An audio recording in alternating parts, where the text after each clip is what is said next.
everyone, welcome to my YouTube channel. Today we will be solving Leetcode problem 128, which is longest consecutive sequence. And the problem states that we are given an array of unsorted integers and we have to find the sequence of the longest consecutive integers in that array. For example, here 104, 201, 32. The sequence of integers consecutive to each other would be 1, 2, 3, 4, right? And the length of that is 4. So we have to return 4. And similarly, if there were other such sequences in that array, we have to return the longest length of the sequences. So for example, if there was a sequence of length, let's say 7, so we were to return 7 in that case. And we have to solve this in n times. So let's now see how we can solve this thing or build a decision tree around this. We are given, let's assume this array 100, 2, 400 and 3, 5, 4, right? So the consecutive integers in this one is 2, 3, 4, 5, right? And how we are going to solve it is that from any given number, if we are to look for the consecutive numbers, there are two possibilities, right? Either it is in n-1 is the consecutive number or n+1 is the consecutive number, right? For example, over here, if 2 is the number, then there are two possible consecutive numbers, that is 1 or 3, right? And this is going to be the framework for building the solution. So for every node or every number n, we have two possibilities, that is n+1 and n-1. And from here there would also be two possibilities, that is n+1, that would be n plus 2, n plus 1 plus 1 is n plus 2, and n+1 minus 1 would be n. Now notice here we are going back to that number we started from. So if this node is already visited, we are not going to go back to that node, right? So we have to somehow cache the number or the node that we have already visited, right? Now how are we going to count the number of consecutive numbers in this let's say starting from n? And that is, at any node, at any given node, the number of consecutive numbers over here, let's say, is 1, because this is a number, and plus the number of consecutive numbers at n+2 node or n+1 node, and the number of consecutive numbers that we obtained at n-1 node, right?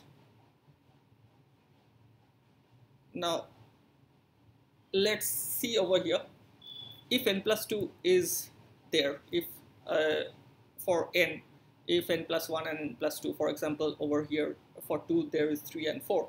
So for n, if 3 and 4 is there at this node, that is at the node of 3, 4 is present, right? So we will get 1 over here, and obviously we are not going to go back to this node.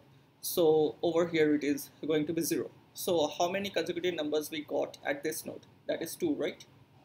Similarly, for this node, how many consecutive numbers we have? That is similarly at consecutive numbers that we obtained at n+1 and consecutive numbers we obtained at n-1.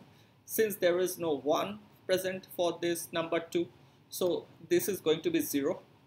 And the number of consecutive numbers present at n+1 node is 2, right? So 2 plus 0, that is 2. Now we understand like how we are going to count the number of consecutive numbers at any given node. That is, we are going to do a bottom-up kind of a operation and count the number of consecutive numbers that each of those two decisions from that node n plus 1 and n minus 1 has, and add that to that present number, and that would be our node, right?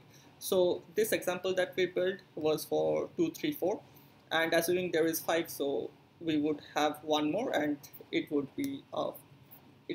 start being added, right? So now that we understood this, let's code this up. We will build our depth first search function, depth first search, and it will take the number, and it will do what? It will return 1 plus the number of consecutive node at n minus 1 and number of consecutive node at n plus 1, right? So we can, I mean, it's better to write it like this. I mean, it doesn't make any difference, but yeah, sure. So when we are going to discontinue the call is that when the number is invisited or the number is not in that array, right?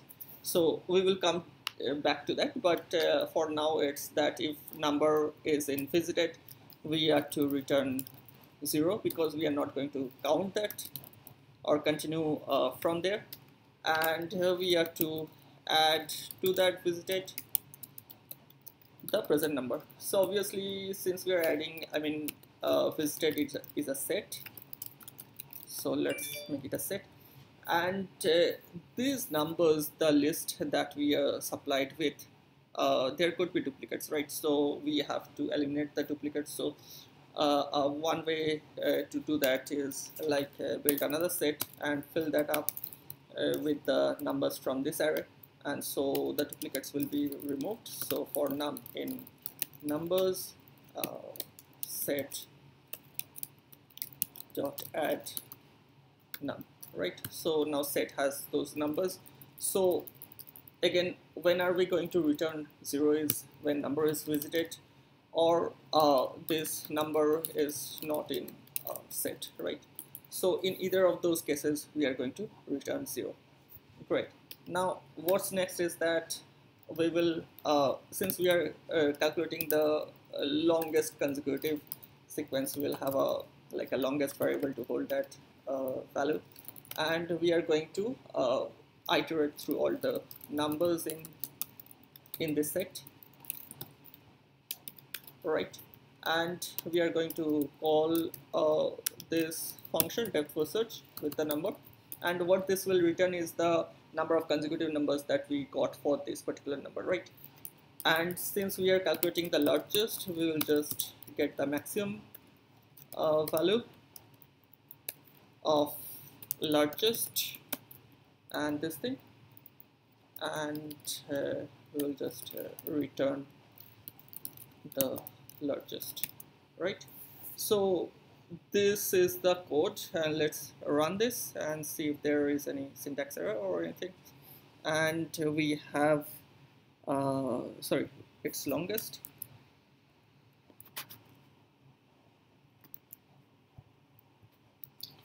and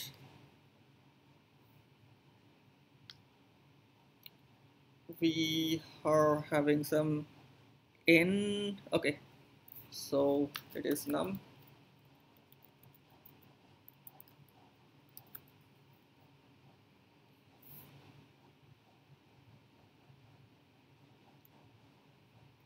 and our solution has run. Let's try to submit it.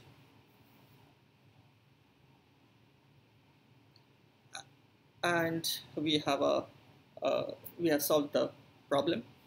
One more thing, since we are not like visiting this every number twice, since we are only visiting it once, and we are not we are returning 0 if it is visited, so our solution is in ON. So thanks for watching.